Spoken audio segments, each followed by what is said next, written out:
మా అధినేత పవన్ కళ్యాణ్ గారితో నాతో సుదీర్ఘమైన భేటీ సార్తో వేయడం జరిగినది. దాదాపు చాలా రోజుల తర్వాత 45 నిమిషాల పాటు పవన్ కళ్యాణ్ గారితో చర్చించాను. తిరుపతిలో జరుగుతున్న పరిస్థితులు, అలాగే ఆర్ఎన్ శ్రీనివాసరావు అభ్యర్థం పైన మనం ఎలా గెలిపించాలని సార్ చెప్పారు.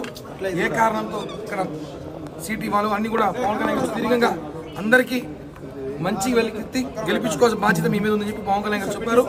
అలాగే నన్ను కూడా రాబోయే 2 నెలల్లో నీ భవిష్యత్తు నేను చూసుకుంటా, నీకు నేను భరోసా ఇస్తా, ఉన్నత స్థాయికి తీసుకెళ్తా. ఇప్పటిలాగే ఎప్పుడు కూడా నువ్వు వైసీపీ నేతల్ని నిద్రపోని కూడా రాత్రులు ఎన్నో గడిపించాలని చూసుకోవాలి. రాబోయేది మన ప్రభుత్వమే.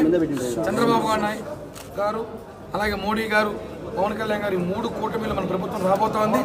ఖచ్చితంగా నీ కష్టం 2014 ముందు నుంచి నువ్వు పడుతున్న కష్టానికి తగిన గుర్తింపు ఉంటుంది. నువ్వు ఎప్పటికీ నా ఇంట్లో మనిషి, నా తమ్ముడు లాంటివి.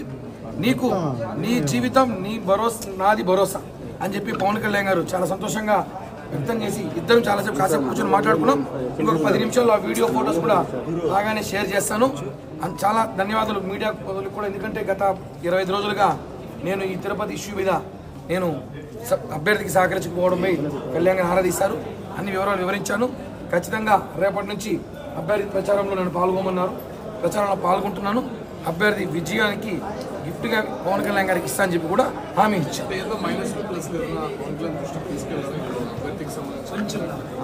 పవన్ కళ్యాణ్ గారికి అన్ని డేటా ఉంది. తిరుపతిలో ఏం జరుగుతుందో ప్రతి డేటా ఆయన చేతిలో ఉంది.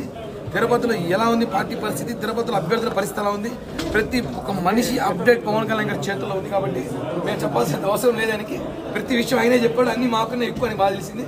కాబట్టి ఒకటి ఆయన చెప్పినట్టు మేమందరం కూడా పవన్ కళ్యాణ్ గారికి ఆయనకు హామీ మాకంతా ఇచ్చారు. కాబట్టి మేమందరం కూడా పవన్ కళ్యాణ్ గారి మనుషులుగా ఎప్పటిలాగే కలిసి పనిచేస్తాం. రేపటి నుంచి ఆర్ఎన్ శ్రీనివాసరావు గారి ప్రచారంలో నేను పాల్గొంటున్నాను.